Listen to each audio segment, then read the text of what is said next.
Everyone who has an email account knows what spam is and usually just deletes it once or twice a week without looking. For me, it has become one of those New Year's resolutions that you make without intending to keep them. My wife and I were out with a group of friends to celebrate and see in the new year when, during a group break, we all decided to share our New Year's resolutions. Most had the same old promises about becoming a better version of themselves, or about getting into better physical shape by losing a few pounds. My promise was to reduce the amount of spam I receive by 75%. Someone said, "Good luck with that. Your email address is being sold to anyone who is willing to pay for it."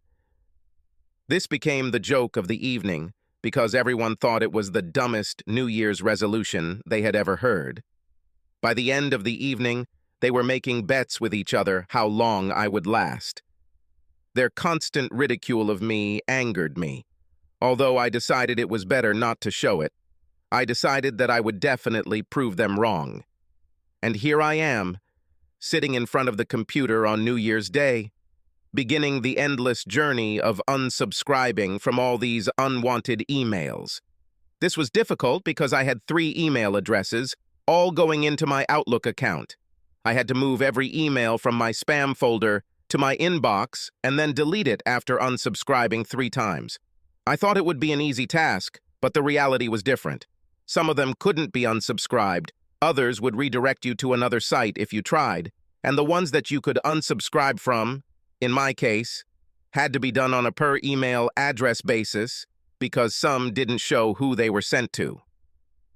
I had 2 cups of coffee and looked through about 40 spam emails when I received an email that just didn't make sense. It was like this: Insta girls, today we found a match for you within 10 miles. Attached was a photo of the lady with the caption underneath: I just want you hot and ready, laying naked next to me tonight. Click the connect button to start building a connection right now. I couldn't deal with it until I sorted out my thoughts. I just filed it away for now and continued going about my business until I heard my better half wake up. It wasn't a good morning for her as she was suffering from a hangover. After I gave her a couple of painkillers and a couple of anti-inflammatory pills, I put her back to bed.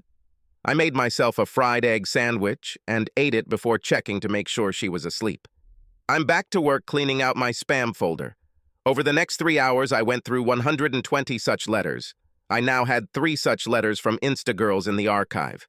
Each one had a different photo of the woman, but all the messages were the same. The problem is that I recognized the faces of the 3 ladies whose photographs were presented. One was my wife, and the other 2 were my wife's longtime best friends, since they met while attending Penn State University. The emails used their pictures but not their names. For me, this provided an opportunity to begin an investigation. I looked at myself, my wife's best friend's husband, and her other friend's husband. We've all had jobs that required us to be away from home at night, with a schedule that varied from week to week depending on how our employers set it. For example, I worked 4 days after 3 and then 3 days after 4, which ultimately gave me 4 hours of overtime each pay period, which was 2 weeks. I took a break because I needed a rest. My shift at the plant started at 8 in the evening today and ended at 8 in the morning the next day. During this time, I spent time behind a welder's mask. At $30 an hour, it was a decent wage considering where we lived, so we didn't have any money problems. As I was leaving the factory the next day, I asked one of my tech-savvy colleagues how I could save a bunch of spam emails that I suspected so that none of the embedded information would be lost. He suggested sending a copy to a flash drive that could not be erased. He explained that by doing this, it would be as if they were always on the computer. I stopped at Best Buy on the way home. The store clerk directed me to the right product. After the purchase, I went home. I knew that Sue Ellen, my wife of 5 years, would go to the gym for a daily workout with her girlfriends. This has been their routine every weekday since they graduated from Penn State. I worked on my spam folder until noon before heading to bed. I found 6 more letters with the same thing. With 3 in the archive, I transferred 9 to a new flash drive. I was on my way to bed to get some sleep when the factory called. The plant's night manager has resigned and will leave at the end of the month. His position required him to work the evening shift 5 days a week, and it was a salaried position. The week started from Sunday to Thursday. The starting salary was $125,000 per year. They asked me if I wanted it. I said yes. Every day for the next 3 weeks, I faithfully worked on my spam files, which became fewer and fewer. My collection of emails from Insta girls grew by an average of 6 per day. On the third Sunday, we invited Sue Ellen's best friends and their husbands over for dinner. I began to suspect. Over the course of the evening, I took a running photo of the 3 ladies together, making sure to get close-ups of their faces. I had 8 days left before I started my new position. I wanted a close-up of 3 best friends for personal use. During dinner, I announced to everyone present the news of my promotion, and that I would be taking Thursday through Sunday that week off to give me time to prepare for my new schedule. Everyone congratulated me, including my wife. I noticed a change in her mood as soon as I revealed this. I thought it was because I was forced to change her routine and nothing else. What the 3 ladies didn't know was that I had received photographs of their school days at the University of Pennsylvania as undergraduate students. These images of them from that time were consistent with what was shown in the letters from Insta girls. At the time, I wondered why and knew I had no means of proving or disproving it. On Wednesday, I told my wife that I would need to attend a meeting on Thursday to review my new situation. I needed to be there by 10 in the morning, and I didn't know how long it would take. I did this to give her a feeling of security. Little did she know that my assignment was at the FBI field office located next to the only shopping center in town. I was going there to hopefully find out the truth behind those Instagirls emails. The field officer at the local FBI office was a very nice lady. I noticed that she is not wearing a wedding ring. She introduced herself as Ruth Susan Truscott. Ruth was about my age and a real beauty. Even in professional clothes, you knew she was attractive. With brown eyes, long brown hair, full breasts, full luscious lips. If I was free, she could become the object of my daytime dreams. I thought for a moment that she might be a same-sex lover. I told her my story as I understood it and what brought me here before her. She said, "These letters are all linked to an overseas sex site that we were trying to infiltrate to shut it down. You are not the first to bring us this data." "Then I may have the connection you need," I explained. "The 3 letters I have from the 3 specific ladies whose photographs are used are from their student days at the University of Pennsylvania. I have more than 3 weeks of these letters on a flash drive here. I'm here because these 3 ladies are my wife and her 2 friends." Ruth's eyes lit up when I handed her my flash drive. She seemed to be interested in something because she said, "You can't be serious. I found these letters, 3 weeks old, in my spam for the last month. Each one is sent from a different address, but the message is the same. You will also find a recent photograph of the 3 ladies, their maiden names, their legal addresses and married names," I said, handing her the flash drive. "I also provided you with their dates of birth and social security numbers because I was so concerned. I also made sure to get their current image as close as possible to how they were depicted in the yearbooks." "You can see what a breakthrough this could be for us," she said, uploading their university photos into facial recognition software. It took about 3 minutes until the computer announced that they had a match on all 3. "Jack Daniel Patterson, you hit the nail on the head," Ruth said. "These 3 ladies have been on our watch list for many years. Until today, we haven't been able to link their images to anyone real. The first thing we'll do is check for everything we can find. These may be nothing more than stolen images used under false names. If so, I can inform you within a few days." "With the history of Pennsylvania State University," I said, "we can't be sure. I would appreciate it if you could keep me updated." "Is your mobile phone connected to your wife's phone?" she asked. "No, but I have a second number on it that she doesn't know about," I explained. "My employer just set him up as a confidential contact for me and senior management." "Then this is the number I will contact you on," she said. "When I have questions, I need answers to, or more news to share." After I gave it to her, I said, "Make a note to remind yourself to only call me in the morning. At noon, it is turned off, so I can sleep because I work at night." "What do you do for a living, if I may ask?" Ruth said. "Until this week, I worked 12-hour shifts as an industrial welder," I said. "Starting this Sunday, I will become the new night shift manager at the plant." Ruth smiled and said, "Is that the Overton Farm Equipment Company that builds all kinds of horse trailers, flatbeds, and truck trailers?" "Yes," I said, completely surprised. "How do you know?" "My stepfather is the person you are replacing," she explained. "Mom and he bought Casey's to run. After 20 years, he's looking forward to a normal life with regular hours. After leaving, I went to the bank to set up a new account. With the help of the bank representative, I was able to redirect my new payroll to him and arrange for the current net paycheck to be transferred to our regular account for now. I did this because I was worried that the FBI would find out, because my gut told me there was more to this situation than it seems. Most will never know how much I hoped I was wrong. I began to suspect that my thoughts about my wife and her friends might be correct because my wife had not been acting like her usual self for the past 4 days. She was irritable, distant, and sullen. My changes in plans caused her problems. Her behavior proved this. The problem is that she couldn't tell me why. This only created doubts, because until now in our relationship, I thought that she was honest. On Sunday at 7 o'clock in the evening, as I was leaving the house for work, I noticed a change in my wife's behavior. Right before I left the house, she decided she needed to take a quick shower. Her explanation was that she felt the need to be completely clean at night. This made me wonder why. I stopped at the older neighbor's house at the end of a cul-de-sac on my way to work and asked him if he would like to pay attention when my wife went out and came back within a week or 2. He agreed because it would help him try to restructure his sleep. After his last hospital stay, he was in a terrible state. With this done, I went to work. It had been 2 weeks since I visited my neighbor, so this Sunday when I stopped by, he was ready. He prepared a detailed list of dates, times of her departure, and times of her return. In total, they showed that she left between 8 and 9 in the evening 4 nights a week, and returned between 2 and 4 the next morning.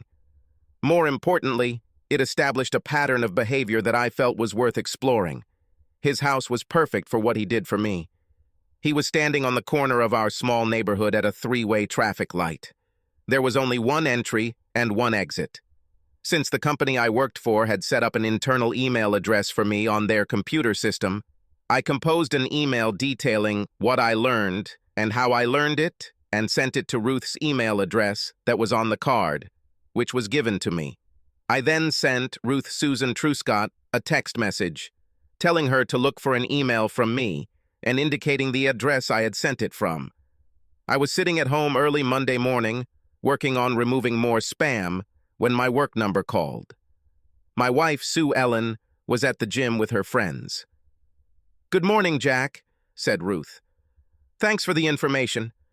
I need to know the working hours of the other 2 husbands because we want to track their wives as well." "George works at St. Francis Hospital as a nurse," I answered. "Ben is a full-time cop. The only thing I can say is that they both work nights, just like me. All 3 of us work 12-hour shifts. Looks like you're on to something." "We found it," said Ruth. "I can't say more because the investigation is still in its early stages. I can say that you and your friends are 3 blind mice. For now, it's best for everyone involved to leave things as they are."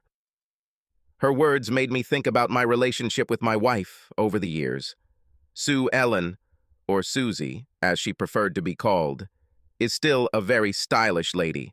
To those from the Deep South, she was a typical lady, too graceful in nature to attract my attention, so I initially ignored it. Susie became my neighbor through my parents' farm. I stopped by unexpectedly because I wanted to borrow my dad's old scythe to cut 5 feet of grass and weeds on a piece of land outside of town that I had bought with the help of the bank through a tax sale. Since the owner died, I took ownership immediately. My idea was to clean it up and sell it when I was free. 28 acres of land consisted of hills covered with trees. It was perfect. I just wanted to clean up the front and back yards before checking out the rest of the property. I worked on this for about 2 hours. I just drove up to the house and started cutting the grass from there. I piled everything I found in front of the car, planning to deal with it later. So far, There hasn't been anything serious. Susie pulled up next to my truck in a fairly new model Beetle. Putting a fantastically wide-brimmed hat on her head, she got out of the car. I stopped and walked up to her. "How can I help you, Mrs. Rowe?" I asked, leaning on the tool at the side of my truck. She smiled as she handed me a Coke and said, "Are you always this serious with young ladies you just met?" "Yes, it is immediately obvious to most women that I am not marriage material," I replied. "It saves both of us a lot of hassle." "Maybe you just misunderstood me," she quickly retorted. "There may be other reasons for me being here." "The only way that could be true," I said, "is if you were coming from Sunday service and going door to door to get your service hours. Maybe that's the case. You're a religious man trying to convert me." "Well, I visited your mother, as you well know, and she can be quite edifying," said Susie. "She asked me to bring you lunch and something to drink." I laughed and took it from her hands and put it in the back of the truck. "She also said that I should make sure you eat it," she said. I wanted to curse, but I didn't. So I took it, lowered the back door, and started eating egg salad sandwiches. Susan Ellen started laughing and said, "When you're angry, you show it without saying a word. I think it's cute."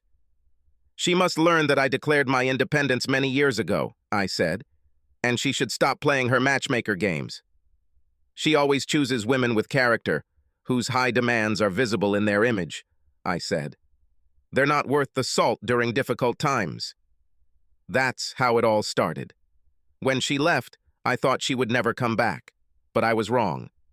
My mom told her about my work schedule. The next time, Susie showed up in a nice Ford truck, dressed in jeans, and started working with me. She bought a brand new bush trimmer which, once we figured out how it worked, cut down on cleaning time significantly. After we cleaned up the yard, we went inside the house to see if it was worth saving or not. It was impractical. "What are you going to do about it?" Susie asked as we looked around the house. "It will cost less to tear it down than to fix it." "That's the impression I had when I bet on it," I said. "Now that the main yard is cleared, I will take measurements and divide it into sections. If planned out correctly, I will have one central road in the middle with 4 cul-de-sacs leading out of it. I will keep the section with the largest land for myself." "So you're going to split it?" Susie said in surprise. "And then build a new house there for yourself?" "That's the whole idea, because this way I won't have a mortgage," I said. "This will make it easier to finance raising a family. But first, I have to see if I can sell the wood." She forced us to go on our first date because I still wasn't interested. She just kept checking to see if I was there to work on the place. Susie just wasn't my type, but she was persistent and continued to pursue me. More than a year later, we got married. Her second romantic novel sold steadily in the online market. I read some of it and thought it was just vulgar content for women. Based on what I now knew, it didn't make sense because she didn't act like that in our own bedroom. Until now, I thought it was a big fantasy, but now I was no longer sure about it. I asked myself questions about what she did and who she spent time with on her nights out. I've asked her many times what she does while I'm working, and she explains that she's doing research or working on her next novel.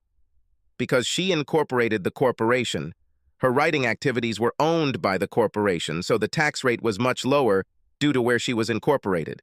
I worked hard for what I did. She could sit at home and type it on the computer. Now, looking back, I tried to understand why she and her friends moved to this region in the first place. It didn't make sense because neither of them had family here unless it was their choice. It got me thinking for a couple of days about the details of her characters in the raunchy books she wrote. Since the main female character could be her, were the men she wrote about former lovers or current ones? It was while I was working on clearing more spam that everything clicked. The girl's name in the Instagirls letter was the name of the main female character in her books. The next question I had to ask myself was whether the FBI was interested in this. Using my home computer, I copied and emailed the web address to my work account, which led to a page that offered her books. That night, I sent an email to Ruth Susan Truscott. In it, I explained that these were the 7 books she published from the time I met her to the present. using a pseudonym. I believe she is the main female character. So could these books actually be a diary of her lovers or clients?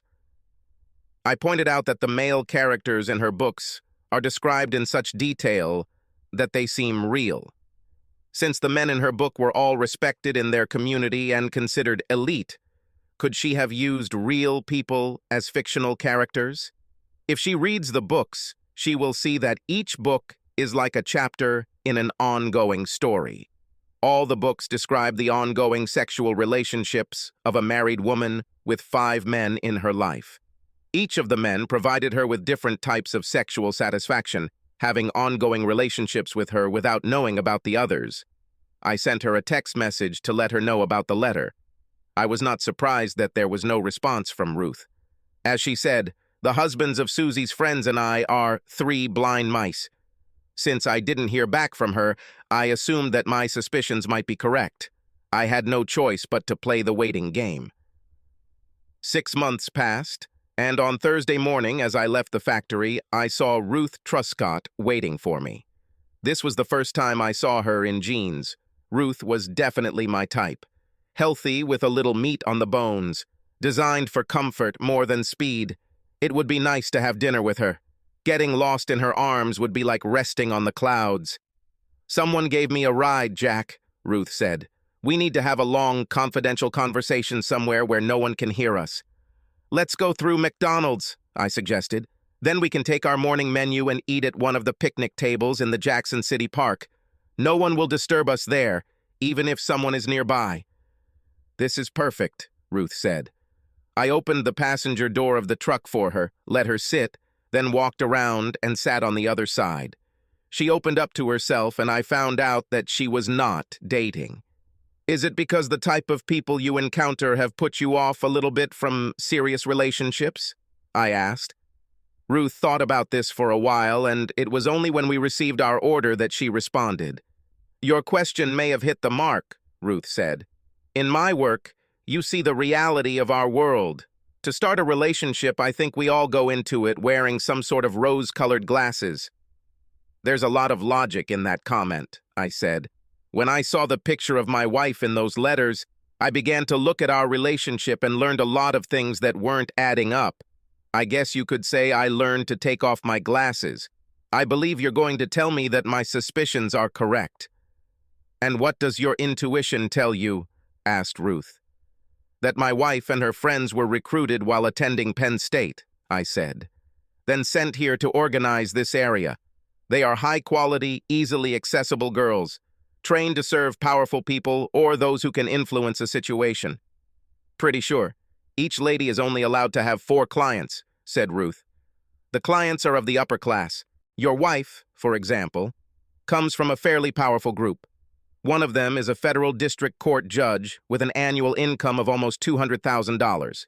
The second is our local representative in the Senate. The third is the chief surgeon at Southeastern Hospital. And the fourth was our district leader until his arrest this morning." By this time, we had already reached the park. As we exited my truck, we grabbed our food and coffee and sat on the bench. "Interpol took control of the overseas portion of the international operation last week," Ruth said. "They managed to get everything. Each client paid $4,000 a month, of which they received $500. The rest of the money went to the women without paying taxes. Your wife was at the top of the chain. Everyone who fell for the bait was tested. Many only got online communication and nothing more. Their main money machines were women, like your wife." I think my face said it all because Ruth said, "Her books are what you thought they were. Her diary. This part of her life is legit. We haven't found her overseas account yet, but we know she's in the business. For 8 years already. Almost 6 years in this place. More than 6,000 of these high-class available girls have been overthrown all over the world. It was organized by the Russian mafia." "I'm here to warn you," Ruth said. "Your wife and her friends will be arrested at the gym this morning and charged with sex trafficking, tax evasion, and fraud. All of this will be combined under the RICO Act. They will all receive long sentences." I was torn, but I said, "I need to get tested to make sure I don't have an STD and find a good divorce lawyer." "2 more things. We have a bounty on this group a long time ago. $700,000 will be paid to you once we get a successful conviction, Ruth said. The next 2 weeks are going to be very busy for both of us, but then I'd like to get to know you better. Ruth, I like it too, I said. I think I'll lose a few friends when this all comes out. I drove her to the office and watched her walk to her car and unlock the trunk. She put on her holster and vest and hung up her badge so it was visible. I rolled down the side window. She came up to me and said, "I'm on the team that will arrest your wife. Do you have any message for her?" "Just tell her that this is the information I gave you because of what I found in my email," I said. "This is what brought about their downfall." "Maybe I will," Ruth said with a smile, "because it was the system that ruined them all." When I arrived home, I sent a message to both of my wife's best friends, saying that the three of us were three blind mice, and that our wives would be arrested by the FBI in the morning. If they wanted to know what I knew, they could call after 2 o'clock in the afternoon. I set the alarm for 2 o'clock in the afternoon, turned off the phone, and went to bed. I woke up at 2 thanks to my alarm clock and took a shower first. He turned on his mobile phone. I had 5 voicemails on my answering machine. 1 from Ruth, 1 from each of my 2 husbands, 1 from my mother, and 1 from my employer. The company, when I called back, heard about the arrest and offered to let me take the night off. I accepted it. I told him I would call the team leader to let him know what needed to be done, and then go on Friday night to set things up for the weekend so as not to lose any production time. I called Ruth, who told me that the 3 ladies had been taken to St. Louis and would remain in custody until their bail hearing, which was scheduled for Monday. She asked me if I could go out for dinner. I said I had to answer the other blind mice's call before I could answer this. After 2 quick phone calls, the other women's husbands will come to find out what I know at 3 o'clock in the afternoon. I called my mom and learned that my wife's arrest had made the lunchtime news. I promised her I'd stop by on Friday to tell both my parents what I knew before I went to work. After the call, Ruth said that dinner was scheduled. She said she would text me with the time and location as soon as she was free. I still had half an hour, so I looked through my wife's personal dresser and makeup table for the first time in my life. Most of this time was spent discovering a well-hidden little notebook with a routing code for bank transfers from her overseas accounts to our local bank. His current balance was indicated there. I knew I had to give it to Ruth, but first I was going to talk to a computer colleague I knew. Ben and George arrived together, both looking the way I felt. All 3 of us had our lives, as we knew them, pulled out from under us. After I bought them a beer, we sat down and I told them everything from my New Year's resolution to today. "So you suspected," Ben said, "but I didn't have anything concrete until this morning." "That's right," I said. "Even at first, the FBI believed that our wives' images were stolen and used." "Damn, if you said anything, it would blow up in your face," George added. "We were all deceived from the very beginning." "The FBI agent I dealt with," I said, "told me that we are 3 blind mice, and that it must remain that way for now. Based on what was revealed to me today, I can understand why. Everything was done this way mainly for our own protection." "The question is, when will we learn something new?" Ben asked. "The ladies' bail hearing is on Monday," I said. "Since this is such an international case, I'm guessing there will be a major press release from the FBI in Washington tomorrow morning. The agent told me they are making arrests all over the country today. I'll be hiring my divorce lawyer tomorrow." "Does anyone have an idea why our wives chose us?" asked George. "My gut tells me this was all planned during the Obama presidency," I said, "when a lot of things were done because people looked away. Even in our society today, we barely scratch the surface of what they did. The more I learn, the more I believe we will never know what was done, because the Democrats are throwing everything forces against the current administration to hide the truth. Our wives chose us because our political opinions made it impossible for anyone to believe that we could fall for what they were telling us," I added. "We were too trusting and accepted what they said without question. All 3 of us are conservative by nature, but we have a liberal point of view regarding the behavior of others," I explained. "We follow the law because of our respect for the law. Those who have a different political point of view believe that the law does not apply to them." This is what allowed the Russian mafia to get in like this, because I think we will find that the liberals were their largest clients. You're right, Jack. We in the state police department have found that 3/4 of the crimes committed are committed by liberals or ardent Democrats who believe that they are above the law, Ben said. And nothing we say or do will change their beliefs, not even having to serve a sentence for their actions. Well, Sue Ellen always voted for the Democrats all along the line. I voted for the person who I thought would do the best job for that particular position. The problem was her own greed. She could have walked away and no one would have known. Your wives could have done the same. They didn't understand that in time, the truth always finds its way out. I then pulled out and showed them the book I found and said, "Looks like these are the codes for my wife's offshore accounts. I'm not sure, but I'm going to check with someone I trust before I give it to the FBI on Friday. To you. It might be a good idea to search your house tonight, because as soon as I hand over this, you'll most likely be issued a search warrant. Once the feds get it, they'll confiscate the funds as proceeds of crime," Ben said. "Can you wait until Monday morning before handing this over?" "Yes, I can, but we didn't talk about anything, right?" I asked. "And we voluntarily hand over what we find to the field office on Monday morning before our wives' bail hearing." "What to talk about?" both of them said with huge smiles. The address Ruth gave me wasn't a restaurant, so I used Google Maps to get there. It turned out that this was her private home. I was surprised to see that it was a nice house from the outside. I wish I could say we discussed business, but we didn't. It was time to get to know each other a little better. I left around 11 p.m. with plans to meet on Saturday. After leaving her house, I headed to the plant to check how things were going. I spoke to the group leader who gave me his approval to take the geek along since he was way ahead in his project. Once I explained what happened and what I found, he went to work using the web to identify what he could find. The web address took us to the bank where we entered a bunch of numbers, and voila, her account appeared. We were both shocked to learn how much money she had. Within an hour and a half, he transferred 20% from 4 different accounts and dated it 3 days ago. With my permission, he took the amount needed to pay off his mortgage. He opened 2 new accounts in another offshore bank for himself and me. Your wife has invested her money wisely and bought some large shares cheaply in the past," he said. "The FBI will have a hard time confiscating this, if at all. When you give it to them, explain that under state law, what's in these accounts is community property. That gives you the right to half of it. In divorce court, if it comes up, just say you did it to protect some of your capital. I couldn't do this without your help," I openly admitted. "So thanks in advance." I sent a text message to Ben and George about what I had learned.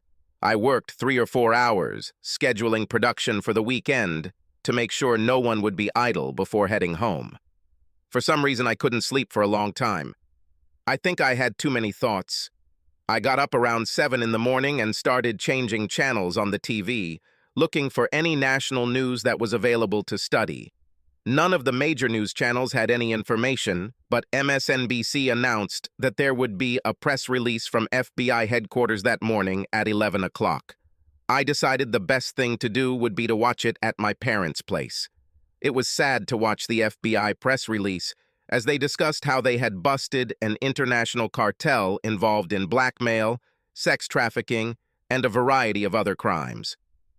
45 major cities were affected, 625 counties in all 52 states. The clients were all from the upper class of society and had political influence. In cases involving blackmail, the goal was to get the charges dropped or changes in laws to make things easier for the criminal organization. More than 1,000 people were charged with sex trafficking, 75% of whom were women and 25% men. 10% of both were homosexual, and as a result, there were additional ongoing investigations. The criminal organization operated primarily in Democratic-controlled areas of the country and existed for more than 10 years. There was no focus on any specific field. The sexual desires of the clients they served and their lifestyles were highlighted. The organization was in 25 countries, mainly operating in countries with some form of democratic government. It was organized and controlled by the Russian mafia from Belize. MSNBC presented a list of the top 30 Democratic cities in the U.S. and confirmed that all of them were on the list of cities where the FBI arrests occurred. It was frustrating to hear commentators claim that this was a planned attack orchestrated by President Trump to divert public attention from his other problems. The fact that this criminal operation was organized under a Democratic presidential administration was not mentioned once after the FBI press release concluded. My father, now completely enraged, took the remote control and switched to other cable news channels, only to discover, as he said, the same nonsense. They all blamed Trump for the corruption that the FBI uncovered. In disappointment, my mother said, "Just turn off the propaganda channels and let Jack tell us what he knows.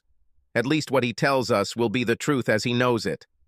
Well, Mika Brzezinski, co-host of Morning Joe, says President Trump's attempts to undermine the influence of the media and control what people think are effectively undermining what the media's job should be, I said. You can go to YouTube and watch the clip as if it were broadcast live, I said. From the mouth of the horse, we learn how truthful the media is. As a news organization, their job is to control what their viewers believe. That explains why most of the media hate our president, my father said. He sees through their lies. Weren't Micah and Joe his friends when he was a Democrat? So at the end of the day, all these 3 years of anti-Trump rhetoric is because the Democratic Party and the mainstream media consider our president to be a traitor and a traitor, the mother said. The worst insult to all of them is to see him in the White House. Because of their hatred of those who left the Democratic Party, they did everything they could to destroy him, even if it meant harming the public and hiding the truth. Enough to talk about the hatred they harbor, I said. The truth has never mattered in public life and never will. Otherwise, Joe Biden and his son Hunter would be under investigation. If they were, we would be living in a completely different society. So I began to explain how it all started and what happened up to this point. When I finished, there was silence for several minutes. "I'm so sorry, son," my mother said. "I had no idea that by setting you up on a date with Sue Ellen, I was setting you up on a date with an easily accessible girl." "Mom, none of us knew," I said. "There's no point in resorting to if only or I should have. There's no point in that. We made the best decision we could based on what we knew at the time. So let's promise ourselves that we won't waste time by asking questions about our own behavior." I asked my mom for the yellow pages and started looking for a lawyer. Having found one, I called and made an appointment for 2 o'clock in the afternoon. I left my parents' house, knowing that my mother would carry the guilt for the rest of her life.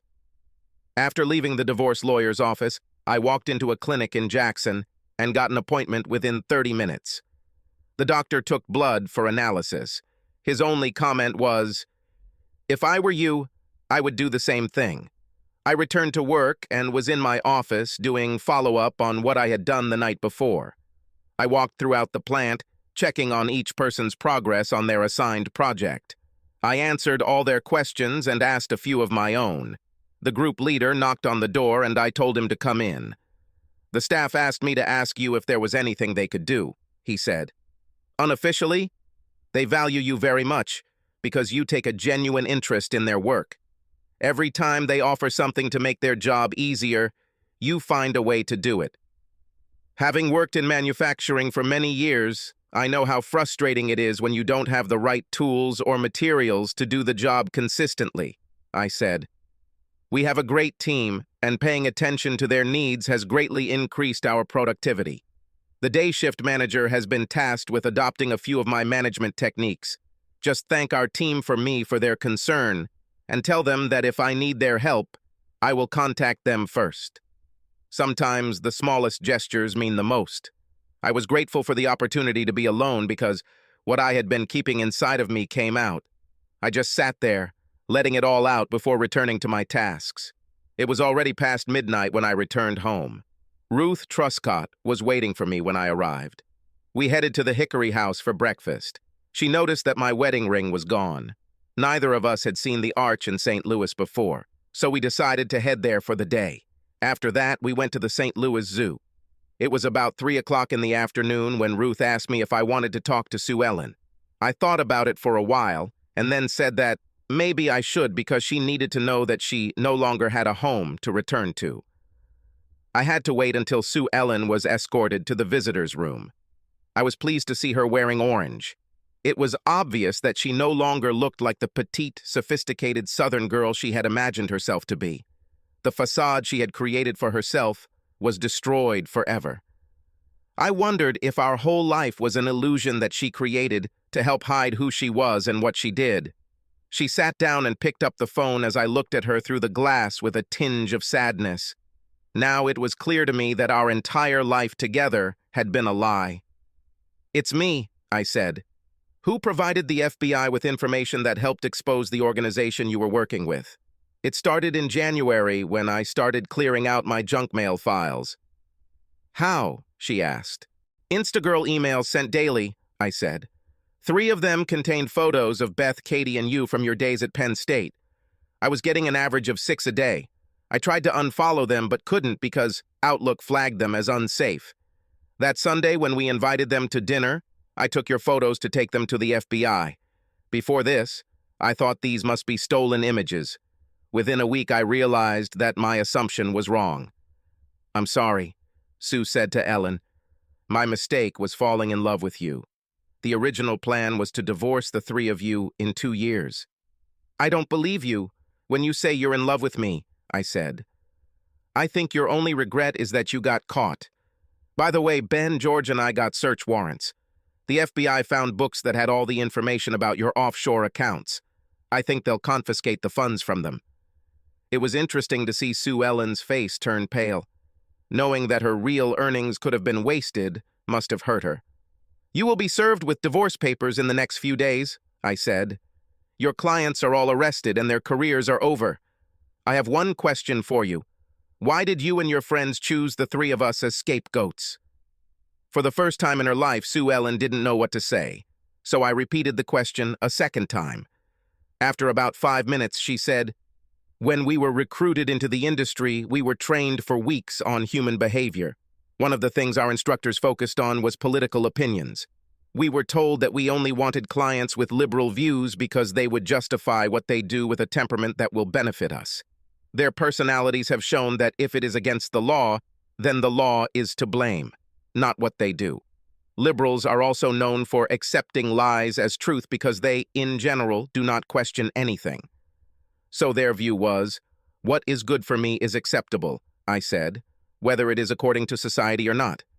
"Partly, but you've simplified it too much," Sue said. "Liberals live in their own bubble and it usually has nothing to do with reality. Most liberals believe that the law was not written for them. That's how they justify everything. We didn't realize when we contacted you 3 that you weren't liberals. We were too focused on the fact that your lifestyle fit perfectly into ours, giving us a cover that we thought would never be blown.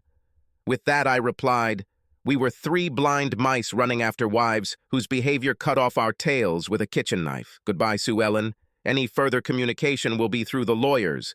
Don't try to go home as my lawyer is getting a restraining order. Order because of your connection with the Russian mafia." I hung up the phone. I got my answers, even if I didn't like them. Within minutes, I was in my truck with Ruth. "Jack, are you okay?" Ruth asked with concern. "It's hard when you realize that the woman you married never loved you," I said. "The 3 of us were chosen because our work schedule provided them with the perfect cover for what they were doing. Nothing else." "Oh, I know it will be hard at first," Ruth said. "Perhaps knowing this will make it easier to move on." "I started to move on when I believed she was selling herself," I said. "Ruth, open the glove compartment. Inside you will find the envelope I was going to check in on Monday. It's a notebook I found while going through Sue Ellen's personal belongings. I think it will lead you to her offshore accounts." Ruth opened it and, looking through it, said, "Ben and George are looking for their wives' records. If they find anything, they will bring it first thing on Monday. Maybe what I was told today is true, but knowing it and confirming it is still painful." I listened as Ruth made a cell phone call to tell her boss about the find and how she got it.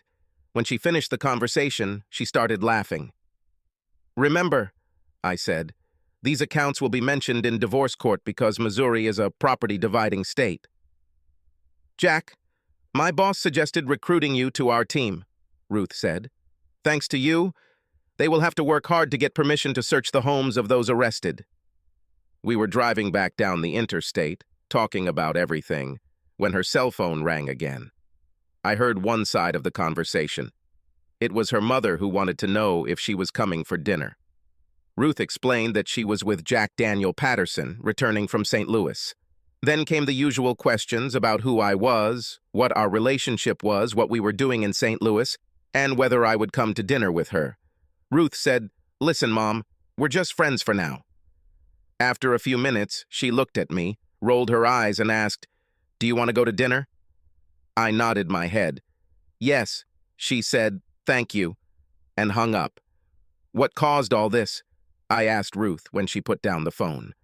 "My mom's shock when she found out that I'm with a man and it's not work-related," she said, laughing. "Get ready for an evening with 1,000 questions." "I don't think your mom will get many chances to ask me questions," I said, "after your stepfather finds out where I work." I was right.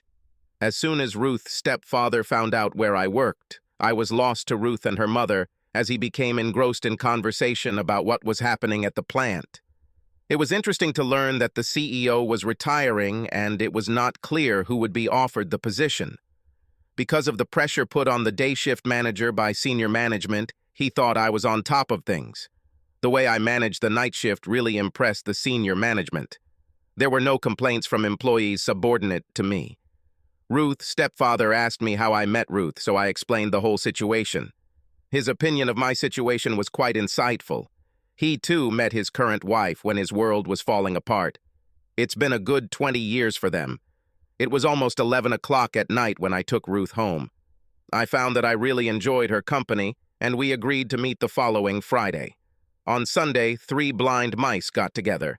I told the guys about my meeting with Sue Ellen and my feelings about it. Neither Ben nor George visited their wives. They liked the idea that I filed for a restraining order because of who was working for her. It was a busy week of work. Sue Ellen and her best friends were refused bail because they were a flight risk. I was surprised that Sue Ellen not only agreed to the divorce, but also easily agreed to the terms. It was agreed that I would store her personal belongings in a rented unit. My lawyer expected Judge Donald McDonald to approve it if I appeared before him in court. So on Friday afternoon, I picked up a couple of bundles of boxes to start packing her things. Her car had already been taken to the lawyer's office for sale, through a commission agent.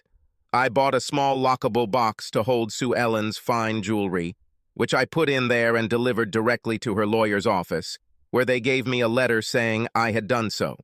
Ruth and I spent the weekend together and we found ourselves growing closer. Ruth told me that my soon-to-be ex-wife and her 2 best friends were trying to negotiate a deal. The difficulty for Sue Ellen was my demand for half of her ill-gotten gains. The FBI learned that they were all legal Belizean citizens and would never be able to repay any money she earned without her cooperation. Once I moved Sue Ellen's personal belongings into storage, I put the house on the market. I wanted to get rid of the past and completely leave it behind. The divorce took 3 months. Sue Ellen had to spend 3 years in federal prison before being deported from the country. Her lawyer gave me a check from her trust for the amount the divorce judge ordered. I finally got an offer on my house and I accepted. In a divorce, I won a farm next to my parents' house and sent notice to the tenants. Ruth and I started having serious conversations about our future, so we agreed on what we wanted to do with the house before we moved. 2 things happened on the last weekend of summer. At the company's summer picnic, they announced that I was becoming the new CEO. It was a Monday to Friday job with evenings and weekends. With her mother and stepfather at a company picnic, I got down on one knee and proposed to Ruth Truscott. Of course, she said yes. What happened to Sue Ellen and her friends is another story. Subscribe to our channel so that your second chaff doesn't cheat on you, and go ahead and listen to the next story, because this story is nothing compared to the next one. If you're under 18, don't even think about listening to the next one.